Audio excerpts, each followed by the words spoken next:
Apa yang lebih sering dibicarakan dan dicari oleh orang-orang baru lulus sekolah ataupun lulus kuliah selain pengembangan diri, atau yang biasa kita sebut industri self-improvement seharusnya membantu banyak orang untuk lebih berkembang, membantu banyak orang untuk menjadi orang sukses, melahirkan orang-orang yang berpengaruh pada perubahan masyarakat. Tapi gimana kalau pada faktanya, industri ini tidak dirancang untuk itu semua, Pak. Industri ini dirancang untuk membuat orang kecanduan dan terus ketergantungan pada motivasi-motivasi palsu. Bayangkan gini, Pak. Ada 20 orang baru lulus kuliah yang sangat ambisius banget ingin jadi orang sukses. Mereka merasa harus terus belajar dan terus mendapatkan motivasi. Oleh karena itu mereka hadir ke semua seminar pengembangan diri, baca-baca buku self-improvement, menonton video-video motivasi yang ada di YouTube, dan itu berhasil membuat mereka termotivasi. Tapi apa yang terjadi? Semua itu nggak membawa dampak positif terhadap hidupnya. Nggak ada perubahan yang terjadi dalam hidupnya. Nggak ada sama sekali yang namanya improve yang terjadi dalam hidupnya. My life is not everything I want it to be, and perhaps it's not everything that I need it to be. And by need, I mean my life is so unbearable that the suffering... Dan ini juga menjadi salah satu alasan mengapa gua buat video ini. Dan ya, ini akan menjadi pembahasan yang sangat menarik banget. Gue buat video ini berdasarkan riset dan profiling beberapa teman-teman gue untuk menjadikannya sampel. Jadi gue buat video ini sangat hati-hati banget karena gue pikir ini harus dapat dipertanggungjawabkan. Karena FYI gue adalah salah satu penulis dari buku Self Improvement. Jadi waktunya bicara serius tentang apa menurut kita penting.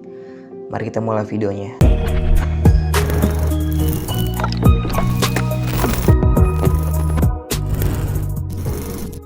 Pertama gue pengen mulai dari ngasih informasi yang fundamental terlebih dahulu biar kalian ngerti apa sih garis besar yang sedang gue bahas dalam video kali ini. Dan kita mulai dari chapter yang pertama, bisnis di balik industri self-improvement. Yang perlu kita sadari, industri self-improvement adalah bisnis. Atau bukan hanya sekedar bisnis, tapi bisnis yang sangat menjanjikan banget.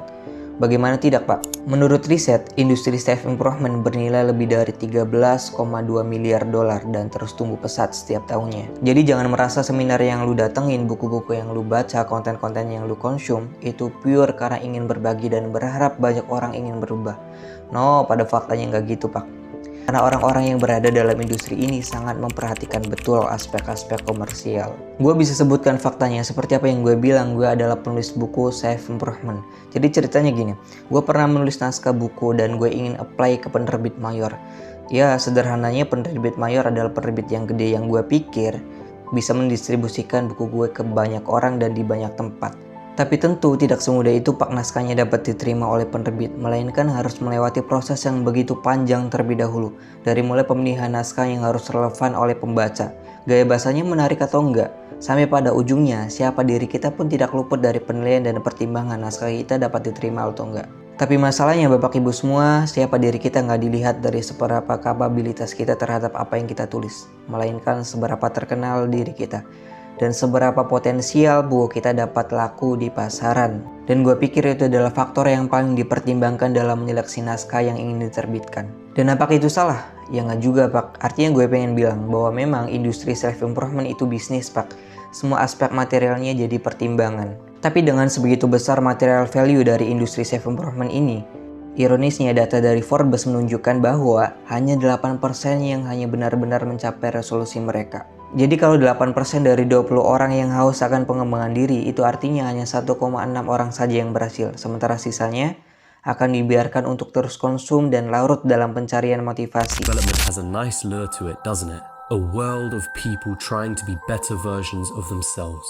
A world where you take control over your life and decisions. A world that makes you feel like you're making progress, like you're maturing and doing what nobody else is. This is it, you tell yourself. Whilst everyone else is partying and indulging in short-term pleasures, I'm going to be working on myself. It feels great, doesn't it? You feel better about yourself. Jadi nggak salah kalau gue menganggap industri self-improvement itu sangat bergantung pada ketidakpuasan orang-orang terhadap motivasi dan teori-teori pengembangan diri. Dan kalau itu berhasil, mereka akan lebih mudah untuk dieksploitasi. Yang salah satu caranya adalah membuat seminar dengan pembahasan yang dibagi-bagi di berbagai tempat.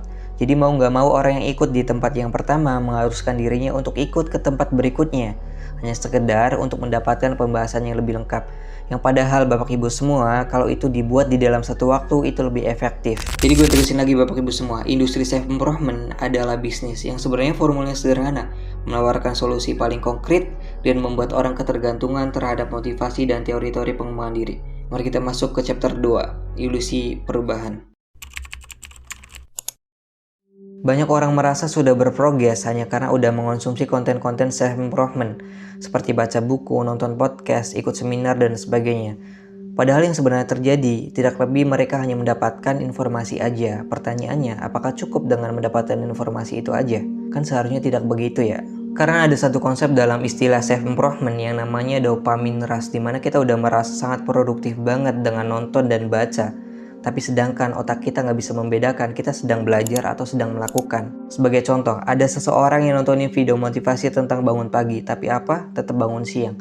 Atau ada orang yang baca buku Atomic Habit, bagaimana caranya membangun habit dari hal-hal terkecil, tapi apa? Nggak punya habit positif sama sekali. Atau ada orang yang baca buku How to Win Friends and Influence People, bagaimana berkomunikasi sama orang baru, tapi apa? Nggak bisa sama sekali. Atau bahkan gak punya temen. Coba kalian pikir masalahnya di mana? Masalahnya karena ilusi perubahan udah terbentuk di kepalanya, dimana ia merasa udah sangat berprogres hanya karena udah tahu banyak tentang teori-teori pengembangan diri yang padahal itu gak diterapin sama sekali terhadap kehidupannya. Dan anehnya banyak orang yang berbangga pada hal itu. Ini juga masuk pada chapter 3, mindset dan action. Di video sebelum konten ini gue pernah membahas tentang mindset dan gue rasa ini akan menjadi pembahasan lanjutannya. Jadi kalau kalian tahu Bapak Ibu semua, dalam industri self-improvement, mindset menjadi produk paling populer yang sering dibahas baik di buku-buku ataupun di seminar-seminar. Dimana seringkali mindset didewakan lebih dari upaya-upaya lain dalam proses pengembangan diri. Bahkan gue pernah temuin ada orang yang bilang, percuma lu bangun puluhan bisnis kalau nggak didasari mindset yang bener. Pertanyaannya dari mana kita tahu kita punya mindset bisnis yang katanya bener kalau ingin memulai saja udah disalahkan Pak? Ya gue tahu, mindset itu penting banget. Tapi mindset tanpa tindakan yang nyata hanyalah teori kosong Pak. Ada satu teori, the paradox of choice. Terlalu banyak ilmu ataupun pilihan justru bisa mengakibatkan berkurangnya kepuasan atau kemampuan dalam mengambil keputusan untuk memulai sesuatu. Semakin lu banyak tahu informasi tentang bisnis dan lu nggak langsung praktekin, maka semakin lu kebingungan dari mana caranya lu mulai. Dan itu kan yang sering dilakukan oleh orang-orang yang terus-terusan mengonsumsi konten-konten pengembangan diri. Studi kasusnya banyak banget Pak, dan lu bisa menilai sebenarnya yang lebih penting itu mindset atau action. Only through action that we exercise control of our destiny. That's it. People ask me all the time, how do I get it out of my head? Take action. Hey Tom, how do I go to the next level? Take action. Hey Tom, how do I repair my relationship?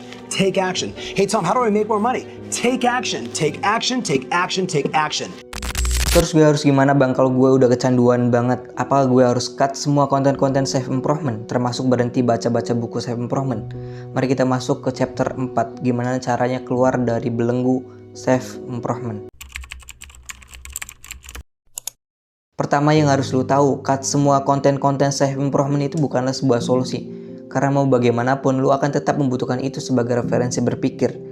Yang harus kita lakukan adalah membatasi diri kita dari konten-konten itu. Dengan kata lain, kita harus punya kendali untuk memilih mana yang sekiranya memang kita butuh atau hanya sekedar tahu aja. Konkretnya gini Pak, kalau lu konsumsi 1, maka lakukanlah 3. Misalnya gini, lu sedang membaca buku tentang How to Win Friends and Influence People yang menjelaskan bagaimana cara komunikasi terbaik. Lu udah tahu nih teorinya, dan lu coba praktekin ke 3 orang yang berbeda. Nggak ada salahnya kita lebih banyak action daripada teori. Kita bisa fokus pada execution based learning, belajar sambil praktek. Untuk apapun itu, buat sistemnya, jabarkan apa saja yang harus kita lakukan. Dimulai dari mana, catat setiap progresnya, jadikan self-improvement sebagai alat, bukan stimulus motivasi aja. Karena menurut gue, lu jangan sampai menjadi korban dalam industri self-improvement yang menawarkan berbagai teori-teori pengembangan diri. Sedangkan lu terjebak pada ilusi perubahan yang berkelanjutan. Jadi daripada lu terus-terusan mengonsumsi konten-konten pengembangan diri tanpa berdampak yang signifikan, lebih baik lu praktek sambil belajar. So gitu aja Bapak Ibu yang bisa gue bahas. Sampai jumpa di bahasan penting selanjutnya. Assalamualaikum.